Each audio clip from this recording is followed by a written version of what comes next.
네, 시편 106편 말씀을 보겠습니다. 시편 106편 세 번째 시간이고요. 마지막 시간입니다. 그리고 시편 4권의 마지막 시간이기도 합니다. 그들은 그리고 우리도 기억하지 않았습니다. 라는 제목으로 말씀을 나누겠습니다. 이스라엘은 하나님을 잊어버리고요. 홍해를 앞에 두고 두려움으로 반응을 했었습니다. 두려움의 죄라고 말씀을 드렸었습니다. 하나님께서 약속하신 것, 그것을 지키실 것을 믿기보다는 두려워하면서 차라리 애굽으로 돌아가는 게 낫겠다라면서 그렇게 원망을 했었죠. 그리고 광야의 길을 가면서도 하나님을 잊었습니다. 하나님께서 그들의 필요를 계속해서 공급하고 계시다라는 사실을 잊어버렸고요. 그래서 만족하지 못하는 그런 욕심의 죄를 범했었습니다. 어떤 사람들은요, 질투의 죄로 백성을 위험에 빠뜨리기도 했었습니다. 하나님은 이런 이스라엘에게 계속해서 자신을 드러내셨습니다. 나타내시면서 그들에게 확신을 주셨고요. 때로는 징계로 또 때로는 심판으로 이 백성을 계속해서 보호하면서 광야에서 그들을 이끌어 가셨습니다. 그럼에도 이 이스라엘은요, 계속해서 그 하나님을 신뢰하지를 못했습니다. 호렙에서 하나님께서 이 모세에게 이 이스라엘 백성이 어떻게 하나님의 백성으로서 하나님 앞에 나갈 수 있고 또 하나님을 만날 수 있고 또 하나님을 사랑으로 섬길 수 있는지 그것을 가르쳐주고 계실 때 이스라엘은 그 산 아래서 그 하나님을 소의 형상으로 바꾸는 우상 숭배의 죄를 범했습니다. 하나님을 잊었기 때문입니다. 그런 이스라엘을 하나님께서 멸하려고 하셨을 때 모세가 그 하나님의 진노와 그 백성들의 죄 사이에서 희생적인 중보자가 되었습니다.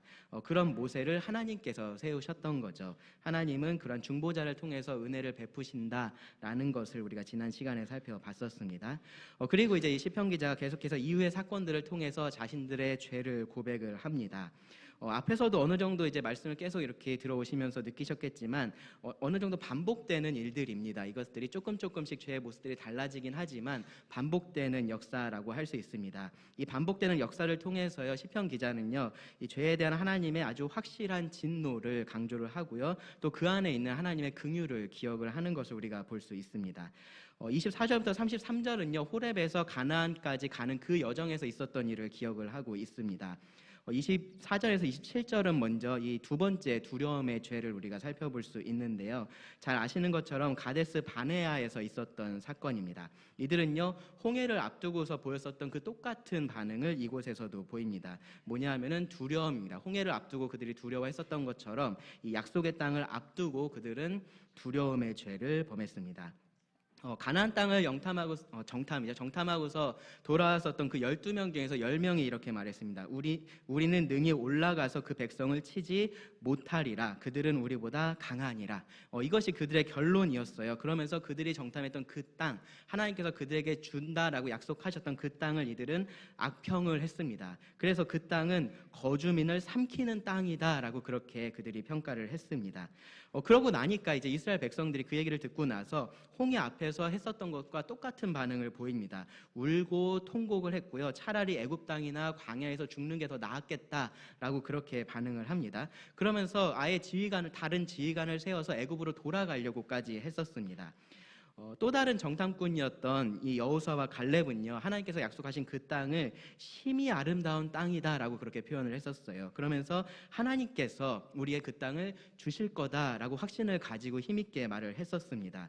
그러면서 이렇게 덧붙여서 말했었습니다. 민수기 14장 9절을 보시면 만약 다만 여호와를 거역하지는 말라. 또 그 땅 백성을 두려워하지 말라. 그들은 우리의 먹이라. 그들의 보호자는 그들에게서 떠났고 여호와는 우리와 함께 하시느니라. 그들을 두려워하지 말라 하나.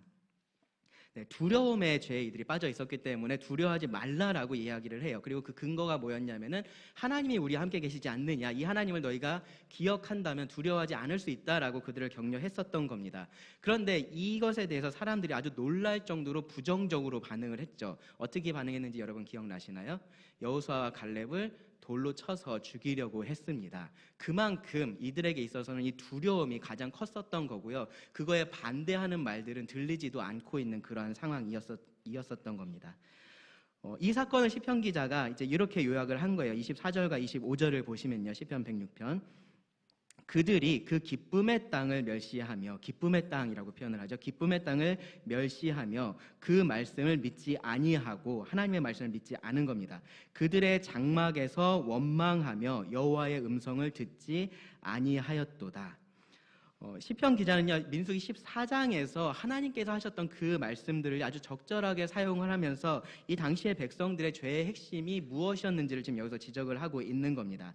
민수기 14장에서 하나님께서 하셨던 말씀 중에 몇 구절을 제가 읽어드리겠습니다. 하나님께서 뭐라고 말씀을 하셨냐 하면요, 민수기 14장 11절을 보시면 이 백성이 어느 때까지 나를 멸시하겠느냐, 내가 그들 중에 많은 이적을 행하였으나 어느 때까지 나를 믿지 않겠느냐. 하나님께서 행하신 그 이적들을 이들이 다 경험하고서도 여전히 하나님을 신뢰하지 못하고 있었던 거죠. 그리고 그것을 하나님은 멸시받는 것으로 여기고 계십니다. 22절과 23절을 보시면요, 내 영광과 애국과 광야에서 행한 내 이적을 보고서도 이같이 10번이나 나를 시험하고 내 목소리를 청종하지 아니한 그 사람들은, 하나님의 목소리를 청종하지 않았다, 하나님의 음성을 듣지 않았다라고 말씀하시죠. 내가 그들의 조상들에게 맹세한 땅을 결단코 보지 못할 것이요 또 나를 멸시한 사람은 한 사람도 그것을 보지 못하리라. 31절은요, 너희가 사로잡히겠다고 말하던 너희의 유아들은 내가 인도하여 드리리니 그들은 너희가 싫어하던 땅을 보려니와. 이들이 그 땅을 싫어했다라고 말을 합니다. 멸시했다라는 것과 같은 표현입니다. 여호수아와 갈렙은요, 극히 아름다운 땅이라고 그 땅을 표현을 했었어요. 그 약속의 땅을 그렇게 받아들였습니다. 근데 나머지 이스라엘 백성들은요, 그것을 싫어했습니다. 기쁨의 땅이 될 수 있었던 그 땅을 멸시했고요, 그 땅을 주겠다라고 약속하신 그 하나님의 말씀을 듣지 않았습니다. 결국은 그 모든 것들이 하나님을 멸시한 것이었고요, 하나님을 믿지 않은 것이었다라고 하나님께서 직접 말씀을 하셨습니다. 여기 이 시편 저자의 표현 중에서 흥미로운 표현이 있는데요, 25절에 보시면은 그들이 원망을 했는데 어디서 원망을 했다라고 말을 하냐 하면요, 그들의 장막에서 하나님을 원망했다라고 표현을 해요. 그들의 장막에서. 그러니까 밖에서도 물론 했겠지만 이들이 그 장막 안에 자기들끼리 모여서 하나님께서 약속하신 그 땅에 대해서 이들이 악평을 하면서 그들의 불평과 그들의 불만을 서로 정당화하고 있었던 그러한 모습을 지금 그리고 있는 겁니다. 홍해의 경우를 여러분 생각해 보시면요, 홍해가 그들 앞에 있고 바로의 군대가 그들을 이렇게 쫓아왔을 때 그들 입장에서는 어떠한 선택지도 없다라고 생각을 했을 거예요. 홍해가 앞을 막고 있으니까 도망할 수 없었겠죠. 그리고 바로의 군대가 뒤에서 쫓아오는데 그들과 싸워서 이길 수도 없다라고 생각을 했을 겁니다.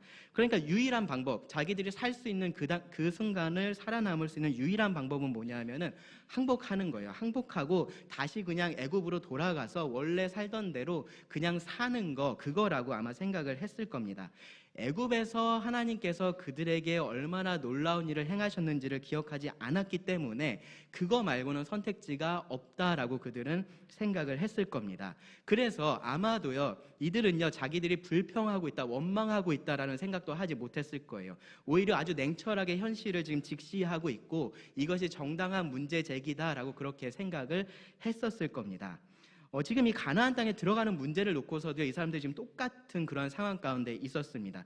현실적으로 보니까 가나안 땅을 정복한다라는 것은 불가능해 보였던 거예요. 그런데 생각해 보면요, 사실 이 상황에 대한 해결책은 아주 분명합니다. 뭐냐면은 굳이 계란으로 바위를 안 치면 되는 겁니다. 바위가 지금 계란한테 날아오고 있는 상황이 아니잖아요, 그렇죠? 홍해를 생각해 보면은 그 상황은 이 계란에게 바위가 돌진하고 있는 그런 상황이어서 정말로 어쩔 수 없다라고 느낄 수 있는 상황이었다면은 이 상황은 그렇지 않아요. 굳이 안 싸우면 되는 겁니다. 충분히 이들에게 그러한 옵션이 있다라고 이들은 생각을 했었을 겁니다. 굳이 잠자는 사자를 건드릴 이유가 없습니다. 그냥 왔던 길 조용히 모르게 돌아가면 그만입니다. 아마도 그 장막 안에서 이들은 이러한 이야기들을 하고 있었을 겁니다. 이것이 현실이고 이것이 우리 앞에 놓인 선택이다, 유일한 선택이다라고 그렇게 이야기를 하고 있었을 겁니다. 만약에 이 상황이요, 다른 상황이었다면 그런 얘기들을 하는 것이 정말로 문제가 없었을 수도 있습니다. 그냥 단순히 자기들이 가서 어떤 다른 민족과 전쟁을 하려고 하다가 보니까 안 되겠네라고 생각을 해서 전쟁을 피하는 거면은 사실 그게 죄의 문제가 되지 않을 거예요. 근데 문제는 뭐냐 하면은 이 상황은 지금 하나님께서 그들에게 그 땅을 주시겠다라고 약속을 하셨고요. 그리고 너희가 가서 그 땅을 점령하라라고 명령을 하셨다라는 데 있습니다. 그러니까요, 이들의 이 냉철한 현실 인식, 그것에 따르는 정당한 문제 제기라는 것은요, 사실은 하나님에 대한 불신의 기초에 있었던 거고요. 그리고 또 다른 두려움의 죄였다라는 겁니다. 하나님을 믿지 않았기 때문에 그동안 그들에게 나타났던 하나님의 그 놀라운 손을 이들이 잊어버렸기 때문에 두려워하고 있었던 거고요. 그래서 순종하지 않았던 겁니다. 우리에게 같은 죄가 있을까요? 같은 죄가 있습니다. 어떤 죄가 있냐면요, 하나님께서 약속하신 결과는 우리가 바라는데 그 과정은 원하지 않아서 결과도 부정하는 그러한 것들이 우리들에게 있습니다. 만약에요, 가나안 땅을 정탐하고 돌아오니까 정말로 별것 아닌 것 같았으면요, 이 정탐꾼들이 그 땅에 대해서 굳이 악평할 이유가 없었을 겁니다. 당장 올라가서 싸우자라고 그냥 그렇게 쉽게 말할 수 있었을 겁니다.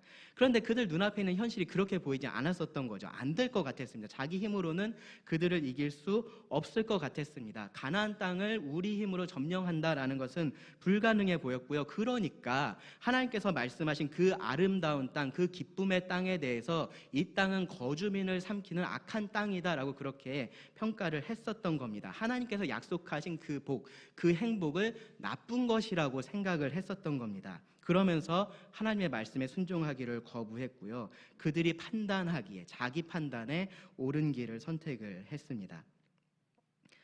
결과의 행복은 원하는데요, 과정의 순종은 원하지 않는 죄가 그들에게 있었던 거고요. 사실은 우리도 마찬가지다라는 겁니다. 그리고요, 많은 경우에요, 그 원인은 어디에 있냐면요, 두려움에 있습니다. 두려움에. 가나안의 크고 견고한 성, 그리고 그 땅에 있는 그 거주민들을, 큰 거주민들을 이스라엘은 두려워했고요. 그것으로 인해서 순종하기를 거부했을 때 그들에게 있어 하나님께서 약속하셨던 그 기쁨의 땅이 죽음의 땅이 되었던 겁니다. 우리도 현실을 두려워해서 비슷한 죄를 짓습니다. 하나님의 말씀에 순종하는 방식으로는 절대로 하나님께서 약속하신 그 행복은 얻을 수 없는 것처럼 우리가 생각을 하는 겁니다. 정직하게 살아봤자 손해만 볼 거야 라고 우리는 생각을 합니다. 성적인 순결을 지키면서 사는 것, 남들은 다 누리는 인생의 큰 기쁨을 하나 포기하고 사는 것처럼 그렇게 생각을 합니다. 성경적으로 자녀를 양육한다라는 것은요, 시대에 뒤떨어진 것처럼 생각을 하고요, 결과적으로 내 자녀를 세상에서 실패자로 만드는 길인 것처럼 그렇게 생각을 합니다. 아내를 사랑하고 남편에게 순종하는 것은 너무 어렵고 또 그렇게 해야 되는지도 모르겠다라는 생각을 합니다. 자기를 부인하고 자기 십자가를 지고 살아가는 게 어떻게 행복한 삶인지가 우리는 이해가 되지가 않습니다. 그런데 그 모든 것들의 끝에 하나님은 행복이 있다라고 말씀을 하십니다. 그리고 그 행복에 순종을 요구를 하십니다. 어떻게 보면요, 굉장히 단순한 순종입니다. 우리가 살아가고 있는 그 삶의 가치관을 조금 바꾸는 거고요, 삶의 기준들을 조금씩 바꾸는 겁니다. 아주 단순한 순종인데요, 그게 그렇게 어렵고 그게 그렇게 두렵습니다. 그래서 그것이 우리에게는 시험이 되기도 하고요, 유혹이 되기도 합니다. 그리고 하나님은요, 그런 상황에서 우리가 더 하나님을 기억하고 신뢰하기를 원하십니다. 그래서 우리가 그 하나님께서 주시는 그 행복을 누리기를 원하시고요, 그렇게 하나님께 영광 돌리기를 하나님은 원하십니다. 우리가 할 수 없는 그 일을 하나님께서 하신다라는 것을요, 우리가 보기를 원하시고요, 그것을 우리가 경험하기를 원하셔서 그렇게 하나님은 하시는 겁니다. 이스라엘 백성들은요, 그냥 가나안 땅에 들어가기만 하면 되는 게 아니었어요. 그들은 하나님의 백성으로서 그곳에 들어가야 됐었고요, 하나님의 백성으로서 그곳에서 살아야 됐었습니다. 하나님이 그들과 함께 하시기 때문에 그 모든 것들이 가능하다라는 것을 나타내야 됐었어요. 그렇게 하나님을 이 세상 가운데 선포하는 것이 그들의 일이었습니다. 그런데 그들이 그 임무를 거부를 했었던 겁니다. 그들 앞에 있는 그 순종이 너무나 두려웠기 때문에. 이것에 대해서 하나님께서 어떻게 하셨습니까? 하나님은 이들의 죄로 인해서 진노하셨고요, 그들을 심판하셨습니다.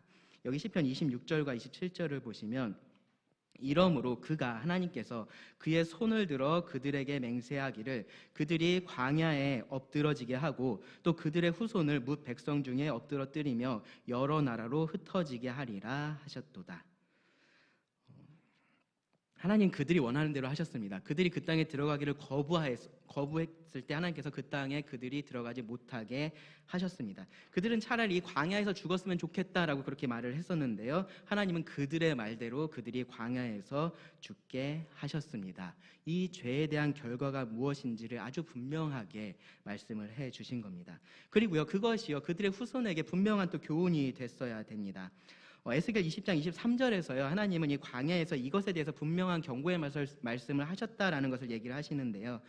그 말씀을 보시면, 또 내가 내 손을 들어 광야에서 그들에게 맹세하기를 내가 그들을 이방인 중에 흩으며 여러 민족 가운데 해치리라 하였나니. 방금 읽었던 말씀하고 굉장히 유사하죠. 하나님께서 그들에게 그렇게 말씀을 하셨던 겁니다. 이 경고의 말씀이 사실은 그대로 예언이 됐고 그 예언이 성취가 됐습니다. 그래서 이 이스라엘의 후손들이요, 약속의 땅에 들어가기는 했는데 결국은 그곳에서 또다시 그들 조상의 죄를 반복해서 이방인 중에 흩어지게 됐습니다. 그게 이 시편 106편의 상황인 거예요. 이 시편 106편이 기록되었을 때의 상황이 바로 그런 상황입니다. 이미 오래전 그 하나님을 잊었던 그들에 대한 심판이 기록되어 있었고요. 그것을 자신들이 지금 경험하고 있었다라는 거죠. 한편으로는 그것이 굉장히 더 고통스러웠을 겁니다. 우리가 이런 것들을 다 보고 다 알고 있는데 똑같은 잘못을 반복했구나라는 것 때문에 그들은 더 고통스럽기도 했었을 거고요. 근데 동시에 다른 한편으로는 하나님은 그렇게 말씀하시는 것들을 정말로 이렇게 다 지키시는 분이시구나라는 것을 그들이 더 확실하게 깨닫게 되기도 했을 겁니다. 이것이 그들에게 지금의 교훈이 됐어야 됐었고요. 우리도 사실은 마찬가지인 겁니다. 복에 대한 것이든지 화에 대한 것이든지 하나님의 말씀은 헛되게 나갔다가 헛되게 돌아오는 경우가 없습니다. 그 하나님의 말씀을 믿고 살아가는 것이 하나님의 백성들이 해야 될 일인 겁니다. 다음 죄를 살펴보겠습니다. 28절부터 31절인데요. 여기서는요, 다시 한번 우상숭배의 죄가 언급이 됩니다. 28절을 보시면 그들이 또 브올의 바알과 연합하여 죽은 자에게 제사한 음식을 먹어서 라고 말씀을 해요. 민수기 25장에 기록된 사건입니다. 이 약속의 땅에 들어가기 직전에 있었던 일인데요. 브올에서 이 백성들이 모압 여자들하고 음행하기 시작했고요. 그러면서 그 여자들을 따라서 우상숭배에 동참을 했었던 그러한 사건입니다. 앞서서 이 호렙에서 우상숭배가 있었었죠. 금송아지를 섬겼었던 그 사건이 있는데 비슷하면서 약간의 차이가 있습니다.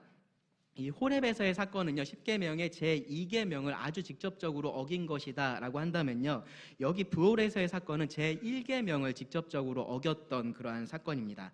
호렙에서는 여호와의 형상을 자기들이 원하는 대로 만들었었다면 이 브올에서는 그들이 아예 다른 신을 섬긴 것이기 때문입니다.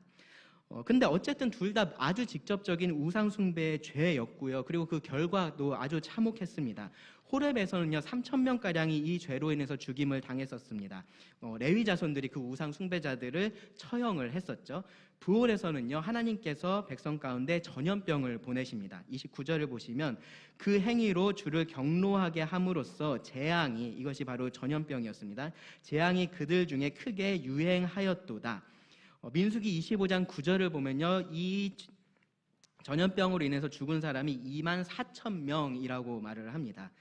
그런데요, 이 재앙이 그친 것은요, 마치 이 모세가 호렙에서 그렇게 했었던 것처럼 비느하스라는 사람이 중재자의 역할을 했기 때문이었습니다. 그래서 30절 31절은 이렇게 말씀을 해요. 그때 비느하스가 일어서서 중재하니 이에 재앙이 그쳤도다. 이 일이 그의 의로 인정되었으니 대대로 영원까지로다.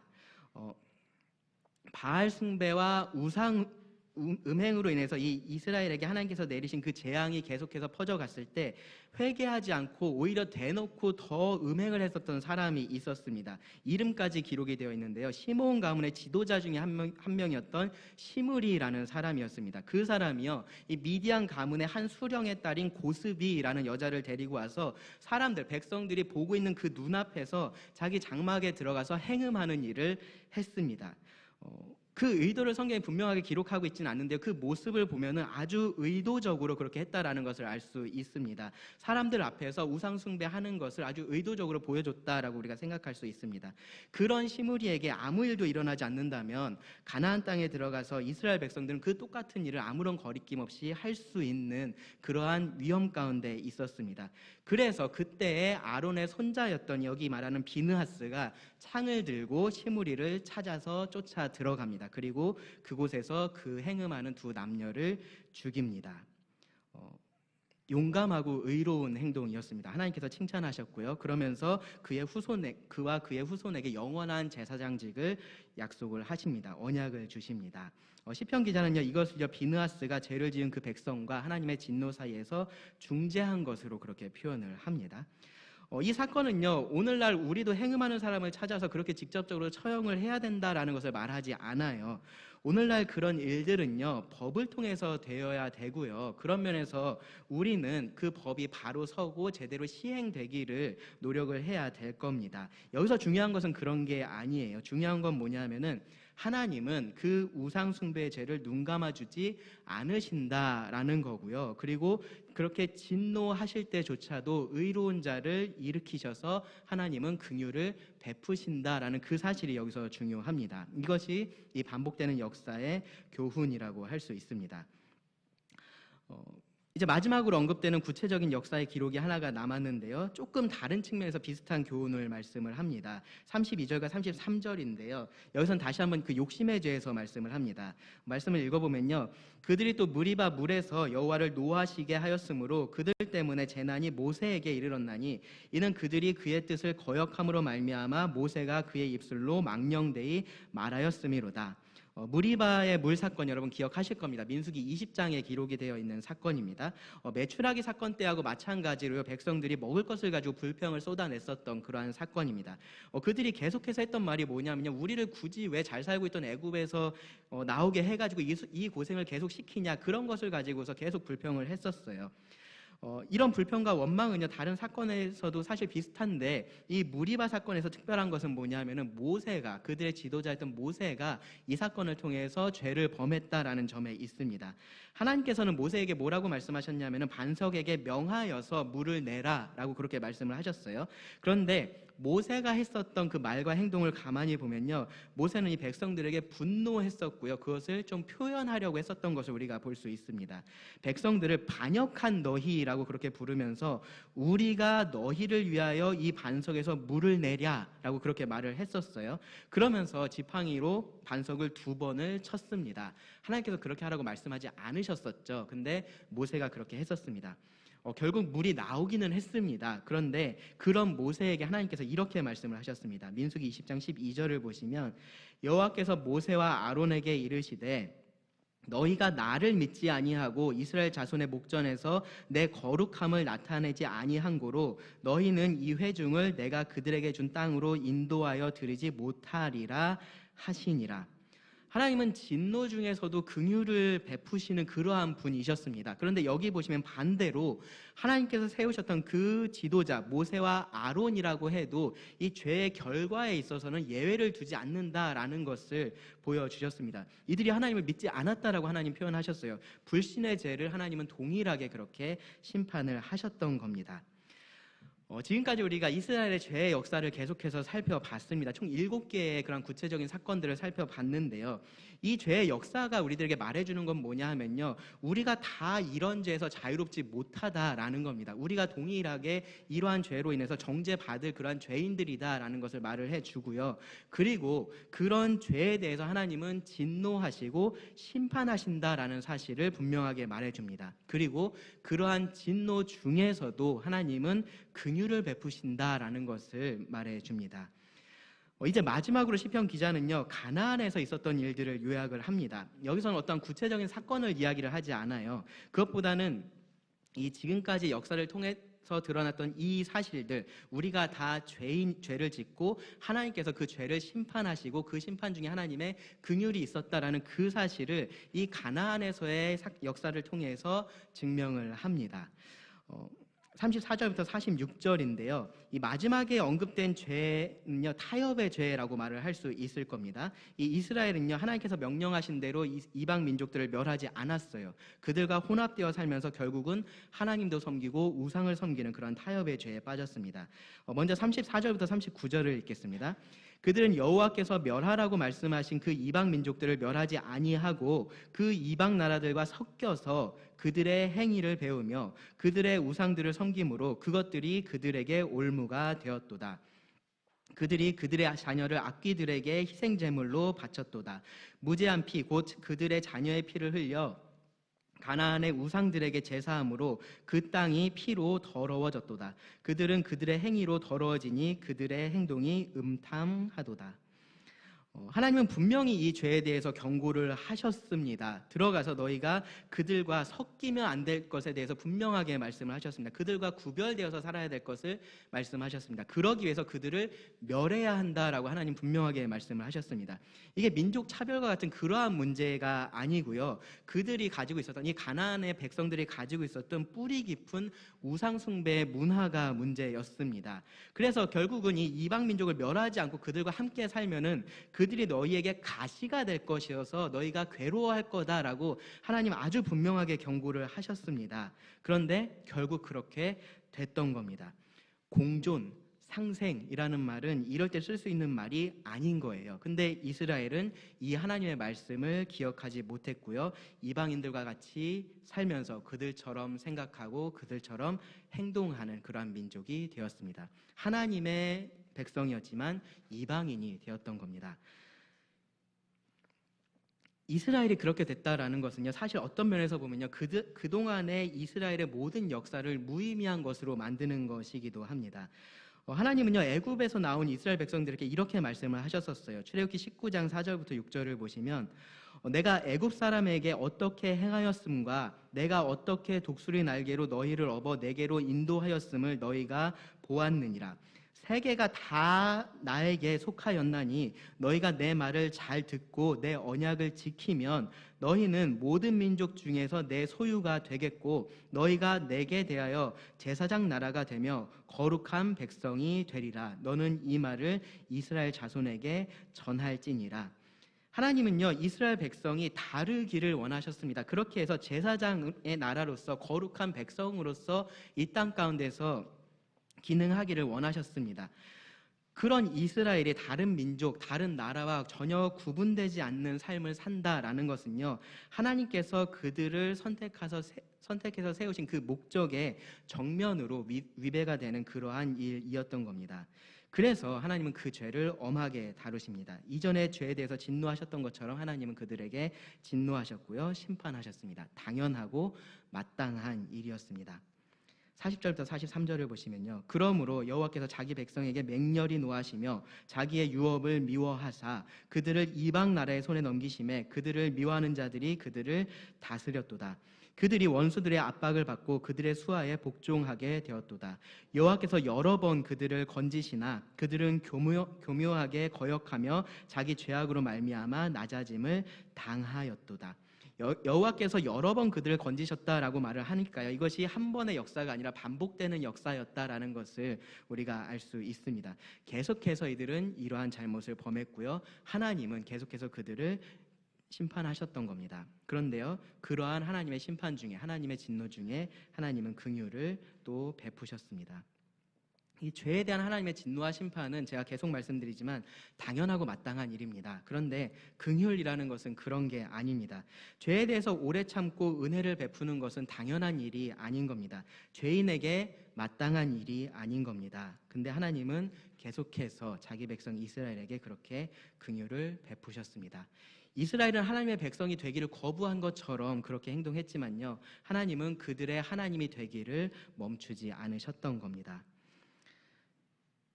106편 44절부터 46절을 보시면 그래서 이렇게 말씀을 합니다. 그러나 여호와께서 그들의 부르짖음을 들으실 때에 그들의 고통을 돌보시며 그들을 위하여 그의 언약을 기억하시고 그 크신 인자하심을 따라 뜻을 돌이키사 그들을 사로잡은 모든 자에게서 긍휼히 여김을 받게 하셨도다. 이스라엘은 하나님을 잊었지만 하나님은 이스라엘을 잊지 않으셨던 겁니다. 그래서 그들에게 계속해서 긍휼을 베푸셨습니다. 하나님을 잊어버렸던 이스라엘은 범죄했고요. 그 이스라엘을 잊지 않으신 하나님은 긍휼을 베푸셨습니다. 이것이 사사기에서 우리가 볼 수 있는 역사입니다.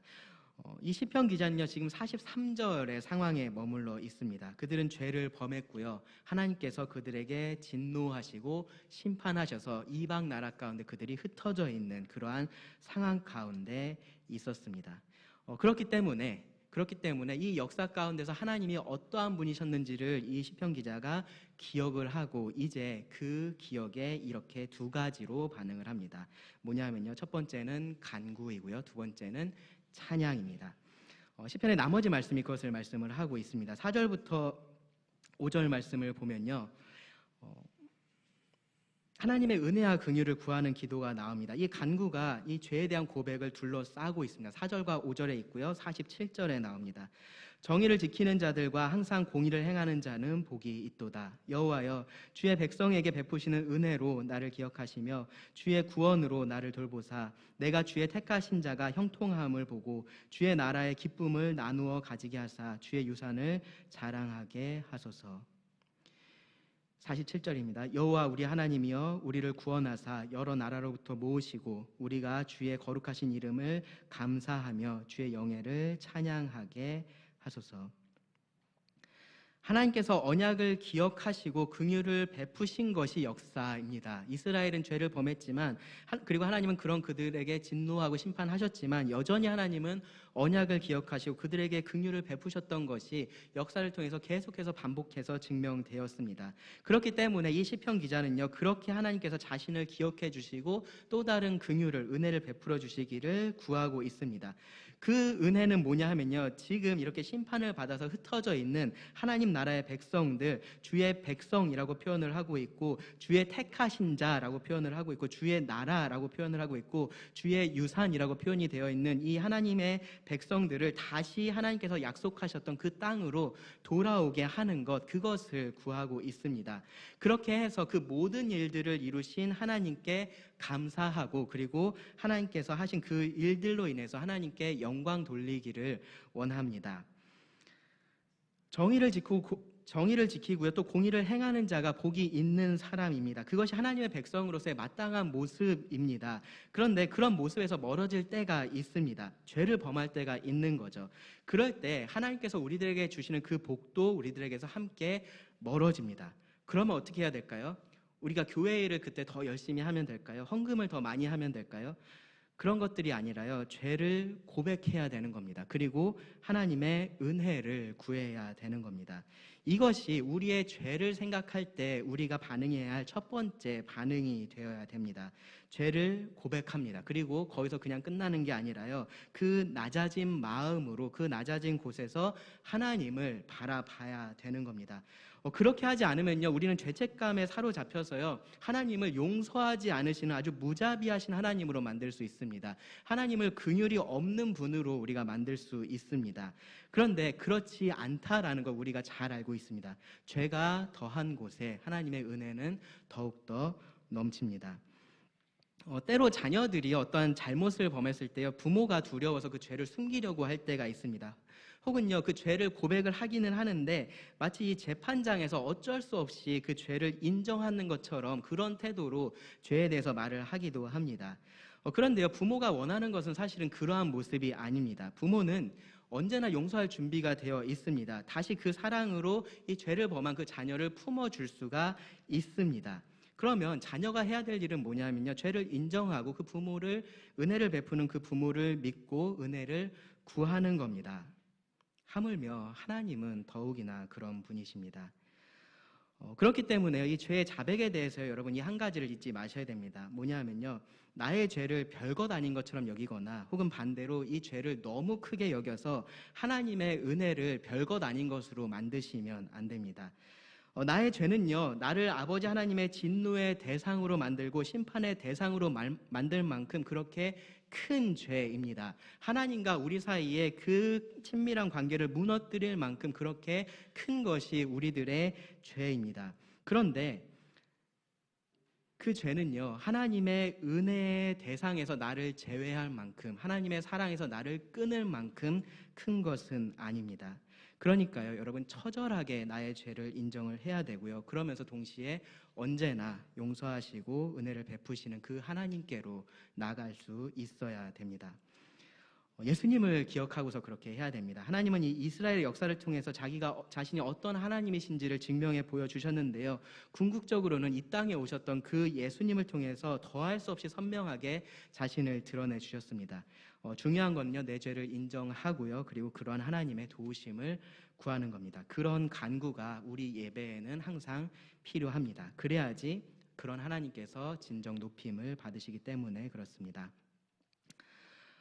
다음 두 번째 반응은 뭐냐면요, 찬양입니다. 1절과 2절 그리고 마지막 48절에서 이 부분을 볼 수 있습니다. 1절 2절을 보시면요, 할렐루야 여호와께 감사하라. 그는 선하시며 그의 인자하심이 영원함이로다. 누가 능히 여호와의 권능을 다 말하며 주께서 받으실 찬양을 다 선포하랴. 48절입니다. 여호와 이스라엘의 하나님을 영원부터 영원까지 찬양할지어다. 모든 백성들아 아멘 할지어다. 할렐루야. 여기 2절에서 말씀하는 것처럼요, 아무도 여호와의 권능을 다 말할 수 없고요, 주께서 받으실 그 찬양을 다 선포할 수는 없습니다. 시편 4권의 시작에서 90편이죠. 그 90편에서 모세가 말한 것처럼요, 하나님은 영원하신 분이시고요, 우리는 아침에 피었다가 저녁에 지는 그런 꽃과 같은 존재이기 때문에 그렇습니다. 그런데요, 그러함에도 우리는 허무하게 아주 의미 없이 그냥 살지는 않습니다. 우리는 하나님의 백성으로서 영원부터 영원까지 찬양하기를 멈추지 말아야 됩니다. 우리가 충분히 하나님을 찬양할 수 있어서 그렇게 하는 게 아니라요, 그것이 그 하나님의 선하심 그리고 하나님의 인자하심을 경험한 사람의 마땅한 반응이기 때문에 그렇습니다. 하나님께 드려지는 그 모든 찬양들에 대해서 우리는 아멘으로 화답을 해야 되고요, 그리고 할렐루야를 크게 외쳐야 됩니다. 그것이 우리 삶의 목적입니다. 시편 106편이요, 꽤 긴 시편입니다. 이 긴 시편을 마치면서 마지막으로 여러분 마음에 꼭 담아두셨으면 하는 교훈을 한 가지 말씀을 드리고 말씀을 마치겠습니다. 하나님은 우리를 잊지 않으신다라는 겁니다. 하나님이 우리에게 고난과 시험을 주시는데요, 그것은요, 우리를 미워해서 그렇게 하시는 것이 아니라요, 우리를 사랑해서 그렇게 하십니다. 하나님이 우리 죄를 그냥 두지 않으시는 것도 마찬가지입니다. 하나님께서 우리 죄에 대해서 진노하시고 심판하시는 것도 하나님께서 우리를 사랑하시기 때문에 그렇게 하시는 일들입니다. 하나님께서 우리들에게 하시는 그 모든 일들은요, 그분께서 우리를 기억하고 돌보시기 때문에 그렇게 하시는 일들입니다. 그러니까요, 여러분, 우리도 하나님을 잊지 말아야 됩니다. 하나님을 기억하고 순종해야 됩니다. 죄를 범할 때가 있습니다. 죄를 범할 때도 있지만 그때는요, 용서하시는 그 하나님을 기억을 하셔야 됩니다. 그리고 그 하나님께로 나아가셔야 됩니다. 그리고 그 모든 것들을 이루시는 그 능력과 은혜의 하나님을 높이면서 살아가는 것, 그것이 우리들의 예배가 되어야 합니다. 기도하고 말씀 마치겠습니다. 하나님을 떠나고 또 하나님을 대적하는 죄인인 우리를 불쌍히 여기시고 또 은혜를 베풀어 주심에 감사를 드립니다. 우리의 매일의 삶을 돌아보고 또 우리의 지난 1년을 돌아봐도 우리가 했던 일들이 하나님의 복을 받기에 합당하지 않았음을 알게 됩니다. 하지만 하나님은 참으시고 또 은혜를 베풀어 주셨습니다. 하나님, 우리가 우리 삶의 모든 순간에 함께 하시는 하나님을 찬양하기 원합니다. 우리의 찬양 중에 또 우리의 고난 중에 함께 하시는 하나님을 기억하며 하나님을 높이기를 원합니다. 우리 모든 예배의 주인으로 하나님 한 분만 높임 받으시기를 원합니다. 들은 모든 말씀을 주님께 의지하며 예수님의 이름으로 기도드립니다. 아멘.